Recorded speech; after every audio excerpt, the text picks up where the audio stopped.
대 8입니다. 그리고 저기 안민석 의원, 최순실 300조 원을 갖다가 얘기하시는 안민석 의원은 체육과 파리학번입니다. 이 파리학번들이 요즘 상당히 무리를 갖다가 많이 일으키는데, 죄송합니다. 저도 이제 같은 파리학번으로서 참 좀 죄송스러운 어떤 마음도 사실은 듭니다.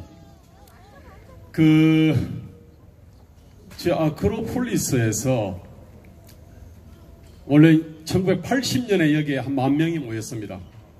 그리고 나서는 이제 그때부터 이제 경찰이 여기 쭉 상주를 했습니다. 그리고 이제 학원 자율화 조치 이후에 84년부터 여기서 집회를 시작했는데, 이때 처음에 집회할 때 여기에 앉는 게 굉장히 부담스러웠습니다. 왜냐하면 여기서 사진을 찍었거든요. 그래서 얼굴이 이렇게 들어가면은 나중에 어떤 이 곤혹을 치를지 몰라가지고 그때 참 얼굴을 갖다가 드러내는 것이 굉장히 부담스러웠던 그 시절이 있습니다. 저희는 이제 원희룡 지사하고 저는 이제 그런 부담을 무릅쓰고 여기서 이제 이렇게 시위를 했고요. 우리 나경원 씨는 뭐 아마 도서관에 주로 있었던 것 같아요. 조국은 이런데 얼굴을 나타내지는 않았고요.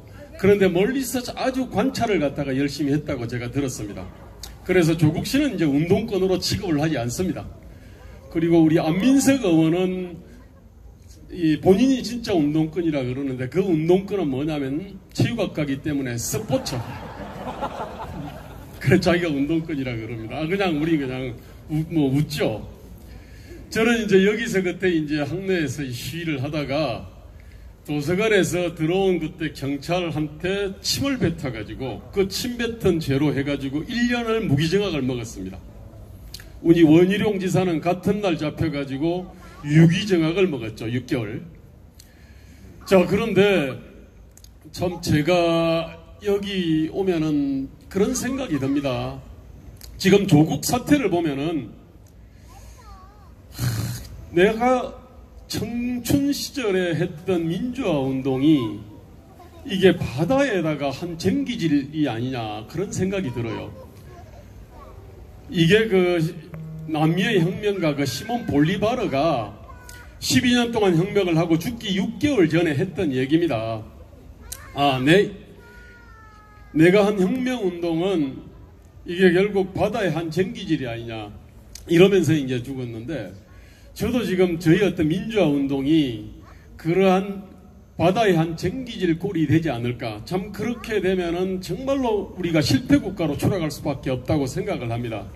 그래서 아마 그런 문제의식들을, 우리가 실패 국가가 될 수 없다는 문제의식들을 공유하는 사람들이 지금 여기에 다 나왔고, 또는 광화문이라 뭐 이런 데서 이제 이렇게 촛불을 들거나 태극기를 들거나 그렇게 하고 있다고 그렇게 생각을 합니다. 그런 생각이 들어요. 저희가 이제 돌아보면은 저희 이른바 이제 386, 파리학번을 비롯한 386 세대는 그때 부모님들이 주로 이제 평균 학력이 중졸, 고졸 정도 됐습니다. 그래서 집안에서 처음으로 대학이 들어온 사람들이 많았어요. 그러면서 전 대학교 1학년만 돼도 저희가 지식인 행세를 했습니다. 그러면서 이제 지식인의 어떤 사명에 대해 가지고 참 대학교 1학년, 2학년 때 정말로 많은 토론들을 갖다 했던 기억이 납니다. 저희가 이제 부모님들이 이제 중졸, 고졸이고 저희는 이제 대학에 들어왔기 때문에 저희는 아버지보다 더 잘 안다고 생각했습니다. 그래서 오히려 아버지와 참 저희가 논쟁들을 갖다 많이 했고, 아버지 제 말씀을 들으라 그랬습니다. 저희가. 그 다음에 그때 이제 이른바 죽의 장막과 철의 장막이 있던 시절입니다. 근데 이제 그쪽에 대해 가지고 어떤 이른바 책들이 나오면은 그 책들이 비밀의 어떤 장막 속을 뚫고 나온 이게 어떤 진리고 정의다라고 그렇게 이제 믿었고요. 그렇게 해서 이른바 이제 막스 레닌주의나 또는 어떤 주체사상이나 이런 걸 갖다 공부를 해서 저희가 어떻게 보면 사상 이념적인 자부심이 사실은 있었습니다. 또 한편으로는 그 시대는 고도 성장의 어떤 그늘이 짙어졌기 때문에 대한민국의 건국가 산업화의 어떤 그 그거를 갖다가 치유하는 것이 저희 사명이라 생각했던 겁니다, 이게. 자, 지금 현재 그 386 세대는 그렇게 해서 형성이 된 겁니다. 어떤 지적 자부심이 있었습니다. 이게. 그 다음에 사상 이념적인 자부심이 있었던 겁니다. 근데 지금 돌아보면은 그 사상 이념적인 자부심은 사실은 쓰레기통에 집어넣어야 되는 건데, 근데 문제는 청년 시절에 한번 들어왔던 것들이 성찰 반성의 어떤 그 과정을 갖다 겪지 않으니까 그게 잘 나가지 않더라고요. 그래서 지금도 대한민국이 왜 이렇게 됐냐 하면은 친일 부역자들을 제대로 청산하지 못해서라고 합니다. 자, 그러면서 친일 부역 개념을 갖다가 엄청나게 늘립니다. 거기다가 보수를 집어넣고 기득권을 갖다가 집어넣고 재벌을 집어넣고 신자유주의를 집어넣고 자기들이 싫어하는 모든 정치 세력들을 갖다가 친일 부역의 후계다라고 이렇게 뭉뚱그립니다. 지금 이 조국 출생연월일부터 해가지고요, 무슨 인턴 자격증, 논문에서 제1저작, 기타 등등, 표창장, 하나 제대로 된 게 없습니다. 그럼에도 불구하고, 여태 아마 청문회에 나온 사람 중에서 조국만큼 많은 부정비리 혐의를 갖고 있는 분을 저는 본 적이 없습니다. 바로 그런 사람을 왜 임명을 했습니까? 그거는 조국과 문재인 정권은 자기들은 친일, 부역, 보수, 기득권, 재벌, 자본, 신자유주의에 대항하는 이런 그악에 대항하는 이 그악이라고 하는 골리앗에 대항하는 다윗으로 자기들이 그렇게 규정을 했고, 그래서 조국을 그 상징으로 봤기 때문에 밀어붙이는 겁니다, 이게. 그런데 이런 인식이 맞습니까? 도대체 말이 안 되는 이런 어떤 사고방식을 갖고 국가를 통치하기 때문에 대한민국이 이렇게 가면 실패 국가가 될 수밖에 없는 겁니다. 여러분, 지금 아마 여기 있는 앉아있는 학생들은 그럴 겁니다. 아버지 중졸 고졸을 않을 거예요. 아버지도 아마 대졸일 겁니다. 대졸일 뿐만 아니라 기업에서 또는 공직에서 많은 어떤 경험들을 갖다가 쌓은 분들이 많을 거예요. 그렇기 때문에 아마 부모님에 대해 가지고 아버지 제가 더 잘 알아요, 이러면서 아버지 제 말 들으세요, 아마 이렇게 얘기할 사람들이 별로 없을 거예요. 아마 주눅이 들어있을 겁니다. 그런데 자, 이번 사태에서 보셨지 않습니까? 그 수많은 진보 농객들이 뭐라고 합니까? 여태까지는 부조리 정상이 있으면은 거기에 대해서 원인과 구조 분석을 하지는 않았습니다. 국가 형벌권으로 처벌해라고 이렇게 얘기했던 사람들이 조국 사태 터지니까 갑자기 이것이 구조의 문제다, 제도의 문제다 그러면서 막 물타기를 하고 책임을 갖다가 호도를 합니다. 아마 여기에서 시위하는 사람들은 아마 그럴 겁니다. 명문대 특권을 갖다가 널리 나누기를 싫어해가지고 그런다, 아마 이렇게 비판하죠? 이게 말이 됩니까? 자, 대한민국의 어떤 불평등에 대해서, 그리고 학내에서의 어떤 불평등에 대해서 하나도 관심이 없는 이기주의자다 이렇게 몰아붙이지 않습니까? 지금 하는 짓들이 바로 요겁니다. 이게 나름대로 옛날에 80년대 민주화운동을 했고 노동운동을 갖다가 했다고 하면서 그 훈장을 파는 사람들이 사고방식 자체가 이 모든 게 친일 청산을 잘못해서 그 친일파들이 보수로 기득권으로 재벌로 신자유주의 세력으로, 그러면서 이른바 자한당이라 그럽니다. 자한당으로 그렇게 해서 변신해서 대한민국이 요 모양 요 꼴이다라고 얘기를 하고, 조국에 대해 가지고는 이게 다 어떤 구조적인 제도적인 문제다 이렇게 얘기를 하는 겁니다. 바로 이게 바로 그들의 민낯인 겁니다. 여러분, 세상을 바꾸려면은 지적 자부심이 있어야 됩니다. 그리고 사상 이념적인 자부심이 있어야 됩니다.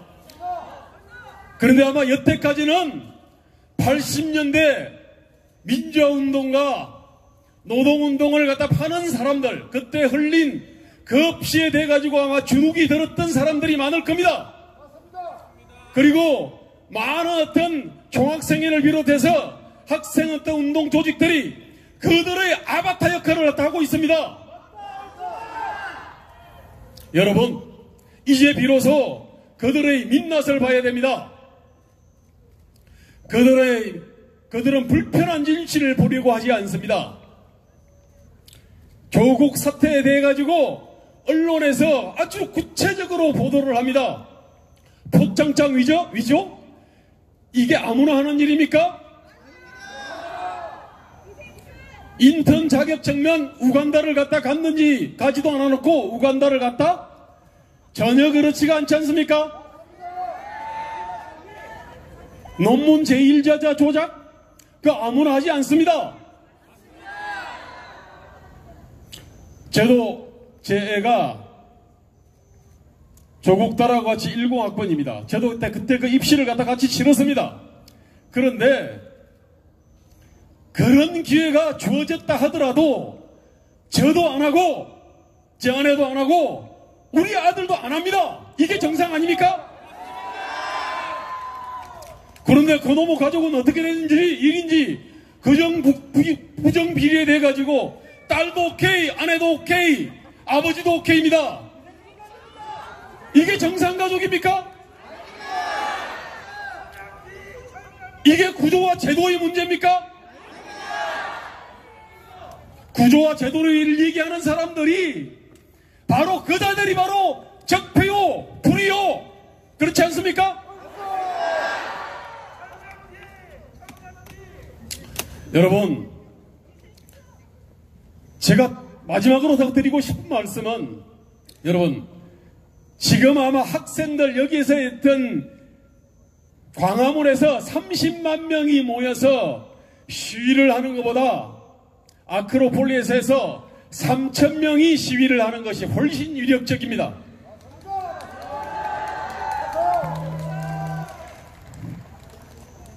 (87년) 유월항쟁 때 그때 학생들이 학내에서 이렇게 시위를 하다가 바깥으로 나가가지고 그 넥타이 비대를 비롯해서 수많은 시민들과 연대를 하면서 거대한 변화를 만들어냈습니다.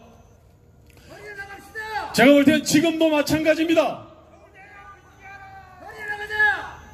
학생들이 일어서면은 저는 세상을, 이 반역과 불의에 대해서 세상을 저는 바꿀 수 있다고 그렇게 저는 믿습니다.